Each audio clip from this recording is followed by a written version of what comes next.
All right, NFL fans, welcome back to another episode of the NFL Whip Around. I'm Jeff Hartman, joined by Coach KT Smith. A quick call to action if you're watching this on our YouTube channel at Fans First Sports Network. Make sure you subscribe to that channel, like the video. We do appreciate all the support there. And if you're listening to this in audio, wherever you get your podcast, subscribe, follow, costs nothing so that you don't miss any of our content as the NFL season wraps up. And the NFL preseason just wrapped up. Coach, welcome back to another show. Thank you, Jeff. Ready to kick off. This is our second season of the Whip Around here at FFSN. So, yeah, we're ready to dive in. I mean, I feel as though this preseason was kind of revealing. I think we learned some things about some teams and some players individually. So usually the preseason's boring, but as I said last week, I found this one kind of compelling. Before we even start talking about our topics, I have a quick question. So before we hit record, you and I were talking about your own high school team getting ready to play their first game this week. And I said, are you ready? And your answer was pretty telling to me. You said, well, no, but no one is. Do you feel the same would be said in the NFL as it pertains to the preseason's done? If you say to Mike Tomlin, are you ready? He'd probably say no, but would he say that no one is? Or do you think some teams jockey ahead of others based on a lot of different parameters, whether it's position, coaching, staff, whatever? Yeah, there's various states of readiness when you're here because continuity matters. Right? If you're the Kansas City Chiefs, you know what you're going to do, and you probably have been able to hit the ground running. And even though the Chiefs went 0-3 in the preseason, I don't think that that's any reflection of where they are. If you're the Pittsburgh Steelers, the new quarterback and a new offensive coordinator, or the Atlanta Falcons, who the Steelers play in week 1 with a new head coach, coordinator, and quarterback, you're probably a little nervous right now because you just would have liked to have been further along in the process. All right, that's good. Fair stuff. Let's talk about the preseason. The preseason's over. 5 teams finished undefeated in their slate of games. The Jets, the Jacksonville Jaguars, the Tennessee Titans, the Broncos, and the Bears, none of whom made the postseason last year. If you had to pick one of those 5 teams to make it this year, who would it be? I'd probably pick the Jets. I just think they're the most talented of those teams. I think Tennessee and Jacksonville are 2 and 3 in that division behind Houston, or maybe even 3 and 4. And I think Indianapolis is pretty good. And I feel as though if the Jets can stay healthy, if Aaron Rodgers can kind of play reasonably like Aaron Rodgers, they've got an excellent defense. And they put some good skill pieces around him. Whether or not the Jets can not be the Jets and implode that thing is going to be the big question. But on paper, they're my pick. I can agree with that because I also think that's in terms of the division, making the playoffs, meaning how you are in your standings. I think they have a good, legitimate shot at the division. It's going to be a tough AFC East, but I'm going to go with the AFC South. Tennessee, I think, is going to be a lot better than people give him credit for this year. It depends on Will Levis and how he plays. But I'm going to go with Jacksonville. I think Jacksonville has put together a pretty decent roster. I think Trevor Lawrence, he just got paid. Like, you got to go out and perform at this point. And I don't think the Colts are as good as people think because of their quarterback situation. I don't think Anthony Richardson, I've been reading some of these reviews. It hasn't been glowing. And some people are even saying that maybe they should think about Joe Flacco. I mean, think about what I just said. Like, that's damning enough in and of itself. I'll go with Jacksonville. What do you think about the Jags this year? They're a team I forget about sometimes because Houston sort of took over all the attention within that division last year, and the Colts are intriguing because of Richardson. And you forget, man, that they had a pretty good playoff run just 2 years ago. The question there is, can you get Trevor Lawrence to the next level? It feels like he had a good rookie year, a nice second year, and maybe took a step back or maybe plateaued last year. And can you get him back on track in his progression? So the money's a great motivator, right? I mean, he got paid, and now, I mean, I guess you can go in one of 2 directions. You can be the guy who gets paid and gets complacent, or you can be the guy who gets paid and says, I want to live up to this, and we'll see which one he is. History tells us he's the latter, that he's a great competitor. Yeah, we'll see. We'll see. I think that Jacksonville lineup is good. I like their roster. I like their coaching staff. I don't sleep on the Tennessee Titans. I think they're going to be a very competitive team this year. So we'll see. I think they're all going to be playing for second because I think Houston's going to be really good. But still, let's go to our next topic. I'm not ready. Real quick, man. The Bears have gotten a ton of attention this Yeah. preseason between Hard Knocks and Caleb Williams and undefeated preseason, et cetera. But man, I'm not ready on that, man. Detroit, Green Bay, you gotta clear those two hurdles. Those are big hurdles, and I just don't know if they're ready. Caleb Williams has made some phenomenal plays, but what no one else is showing are the other plays that he's not making. And Yeah, it's only going to get ramped up in the end in the regular season when teams are scheming for you and they're taking away some of the things that you want to do and what's going to make his life as a rookie quarterback easier. But nonetheless, we'll see. I'm with you though about the Bears. Let's go to our next topic. On the flip side of the undefeated teams, there's a bunch of teams with winless preseasons, including three AFC North teams, the Bengals, Browns, and Steelers. Of those three, which one do you think will have the worst season in 2024? well, the AFC North just wrapped up a stellar 1-11 preseason. The Ravens got the lone win in the division. So I think all four of these teams finished with winning records last year. There's no evidence that suggests that they've gotten worse. They all seem to have done things to bolster their rosters in the offseason, but they do have concerns. I mean, if you're Cincinnati, you lost some key pieces on offense. Jamar Chase hasn't played at all this preseason. He'll probably get his money and he'll probably be on the field week one and ready to roll. But as of right now, they've got a really thin receiving core. The Ravens, they're not one of the four teams that were one of the three teams we're talking about, but this might be the worst Ravens offensive line that I've seen in years. And, tragically, they just lost their offensive line coach. Yep. The Browns are like a mash unit, man. I mean, you want to talk about a banged up offensive line. You got two stud tackles, both of whom are out. Nick Chubb's not back yet. The third tackle who's come in as a reserve, he's out. I mean, Kevin Stefanski's got his work cut out for him just being able to, put a solid 11 on the field right now. And then, as we've all talked about, the Steelers have a lot of new pieces and changes, and they've got to get up to speed on the line at quarterback with Arthur Smith's offense, et cetera. I think the Browns might have the toughest climb just because of the injuries and Deshaun Watson being the quarterback of that group, who I think there's a lot of questions about him. And they've got to bring it together fast because, as everybody knows, the closing stretch in the AFC North is crazy. So I think that, they all got their issues. I think Cleveland might have the biggest ones. I agree with you. And it's a lot based on the injuries with the Browns on the offensive line. They have a great unit if they're healthy, but they haven't been healthy in a long time. And then you think about the quarterback position because they let Joe Flacco walk. A lot of Browns fans were hoping they brought him back. They bring in Jameis Winston. And Jameis Winston, while he's been available, has never lived up to the number one overall pick status that he had when he came out of Florida State. But the one thing is, Deshaun Watson misses a large portion, if not the majority of last season with that shoulder injury.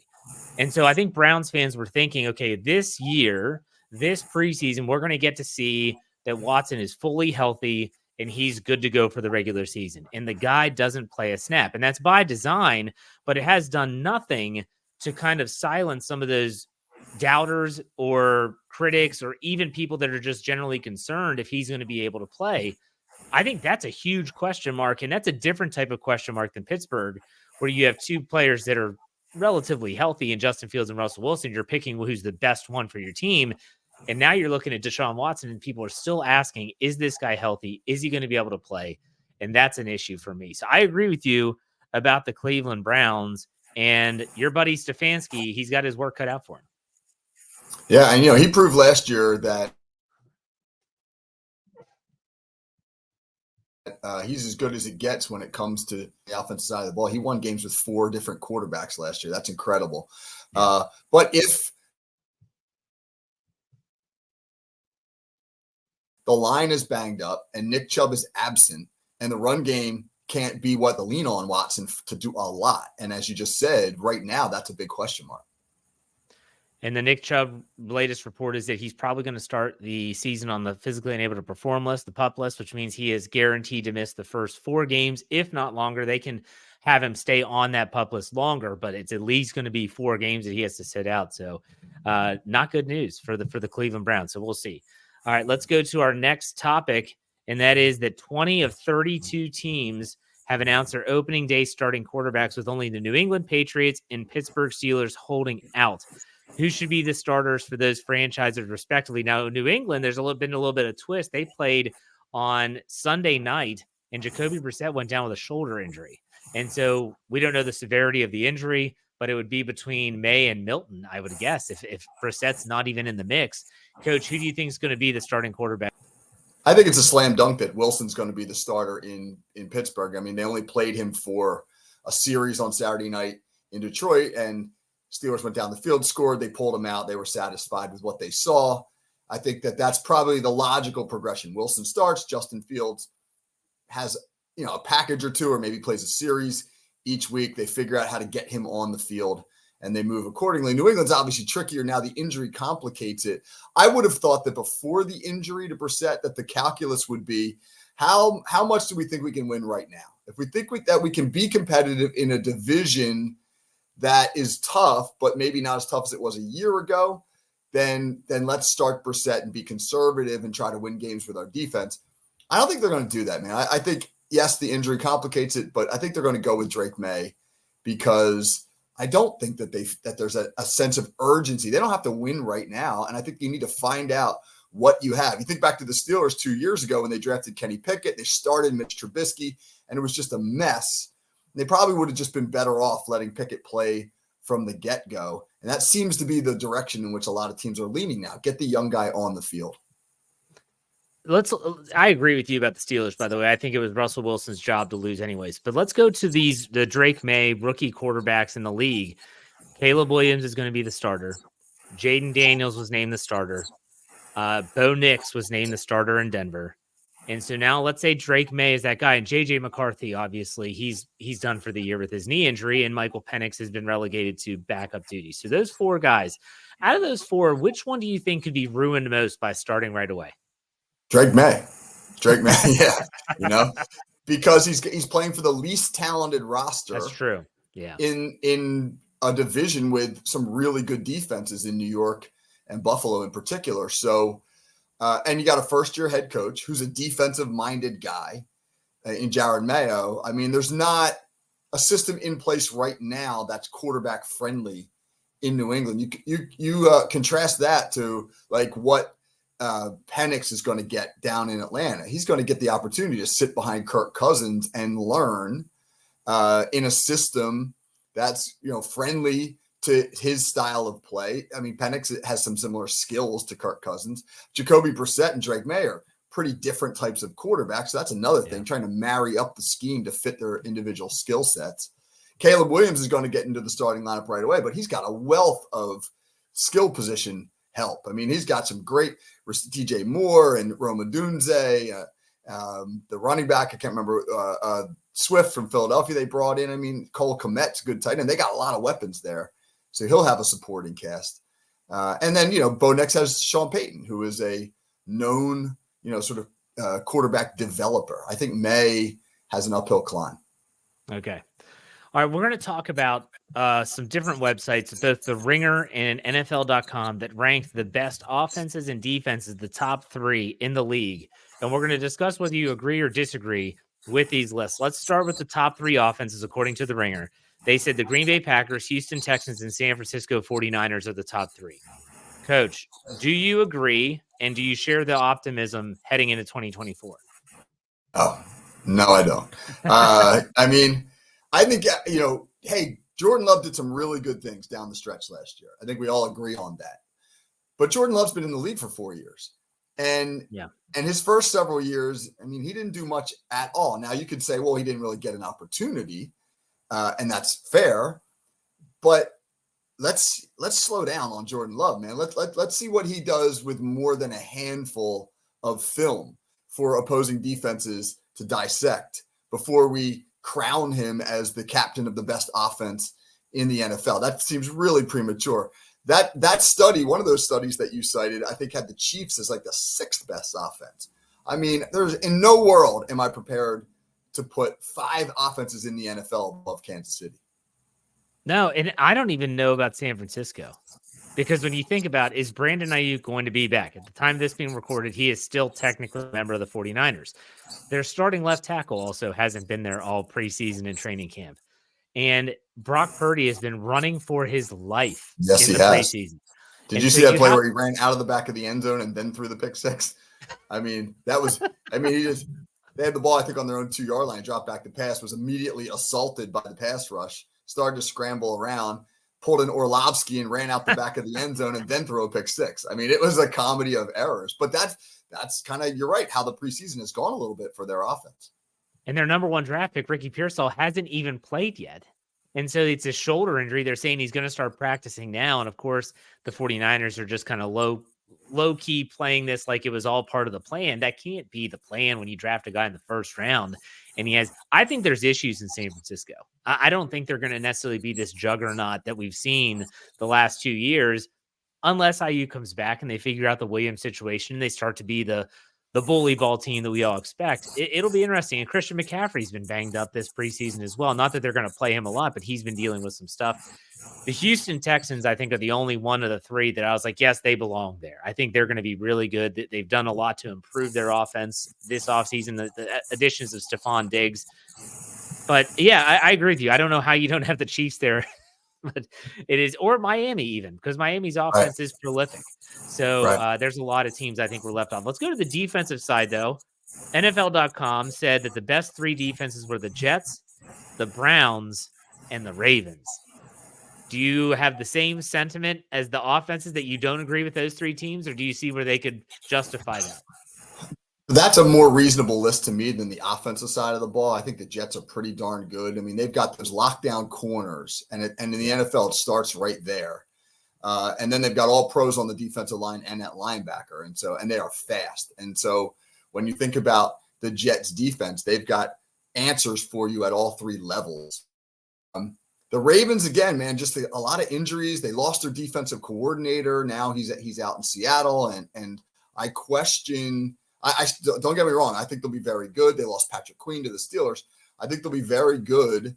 I don't know if they're a top 3 defense, at least not right out of the gate. The bias in me feels like the Steelers have a special defense. They were lights out this preseason. Yep. The additions that they've made in Queen. I like Dante Jackson at corner. I think he's a nice compliment to Joey Porter. Nick Herbig has been absolutely amazing. Looks like a legitimate NFL pass rusher. They've got speed everywhere. I mean, it feels like Pittsburgh's defense may be a little bit underrated. I agree. I think by season's end, we might be having the Steelers in this discussion, but a lot of it depends on health. TJ Watt is TJ Watt when he's there. When he's not there, we know the Steelers defense does not look the same. And that could be said for any prolific player, whether it's a Myles Garrett or a Sauce Gardner for the Jets, or you talk about the Ravens with Roquan Smith. A key injury can derail an entire defensive unit or offensive unit in that sense. So I agree with you, though. I'm more on board with the defensive list than I was the offensive for sure. All right, let's go to our next topic here. We've talked a lot about contract extensions this offseason, but none pertaining to linemen. Yeah, Trent Williams is holding out in San Francisco, but he hasn't gotten his deal that he wants. That changes now, though. The Chiefs paid center Creed Humphrey 4 years, $72 million extension last week. It'll make him the highest paid center in league history. Is $18 million a season too much for a center, or do you think that is the right decision? Coach, what's your take on this? No, I'm on board, man. I mean, if you can get your anchor of the line locked down for the foreseeable future, especially a guy with whom they've had so much success. Creed Humphrey's been in the league 3 years. They've won 2 Super Bowls. He is arguably the best center in the NFL. Maybe Jason Kelsey held that title, but he's now retired. And I think that his value to the Chiefs, with everything they do, that is a complicated offense that's got a million different schemes. They're asking the center to pull and reach and change protections and do lots of stuff. I mean, he's a great center for that particular offense. And I love to see the big guys get paid. I mean, I'm a big believer that you build your offense from the line out. And if you got a centerpiece like Creed Humphrey, pay him. I agree. Let me ask you this question, though. And this is going to be difficult because I'm putting you on the spot. Outside of specialists, so we're talking kickers, punters, long snappers, etc. What position do you think on an NFL roster should not be getting paid almost similar to what we saw with Creed Humphrey, over 10 million a year, 18 million a year in this case. Is there a position you're like, I just don't think this position will ever carry the value of other positions on the roster? Is there a position that sticks out in your brain? Well, centers to me are more valuable than guards. I Okay. think that what NFL teams ask guards to do for the most part is I don't want to say it's easy. That's unfair, but it is something that I don't think necessarily takes special players. Obviously, some are better than others, but I think you can find guys to do that. Obviously, we know the running back market has kind of been devalued because there's a lot of really good backs and the shelf life is so short. So, in middle linebacker, same deal, man. They get hurt a lot. Teams are playing so much sub-package defense now that it's almost like the nickels, the big safeties have gained in value. If you can have a great center, a center who provides stability, makes all your line calls, is sort of the captain of that group, I think that's very, very valuable. You look at the Steelers, their great teams have always featured a great center. And so I think that some teams recognize that more than others. Yeah, it's almost, the famous lyrics, you don't know what you've got until it's gone. And so when you think about the Steelers with Marquise Pouncey, well, what happened after that? Well, they tried to draft Kendrick Green. That didn't work out. They went with Mason Cole. That really didn't work out either. And so then they spend a second round pick on Zach Frazier. They're hoping that they found their next center for the next decade plus, hopefully. And so far, the return has been good as he's been seeing more time. Interesting, though, that you said guard. That's kind of where I was thinking in terms of the positions that just aren't going to get the proverbial bag, as people say, as other positions, because I feel like they are more replaceable. But running back market took a big jump, I thought, this offseason with Saquon Barkley getting paid. You saw Josh Jacobs get a good deal up in Green Bay. I felt like you saw some movement. Derrick Henry got a nice contract with the Baltimore Ravens. So I don't know if it's back to what it was back in the, the Adrian Peterson era, but still, I felt like there was a little bump there. So we'll see. I can't quote you Barkley's numbers, but I don't think he's getting what Humphrey's getting. I don't think he's getting 18 million a year. I think Humphrey's getting more. I think Barkley's in like the $15 million range, I want to say. Let me look it up. Yeah, maybe I'm wrong about that, but he signed I got it here. He signed a 3-year, $37.75 million deal with the Eagles. It could be worth up to $46 million with incentives and included a $26 million guarantee.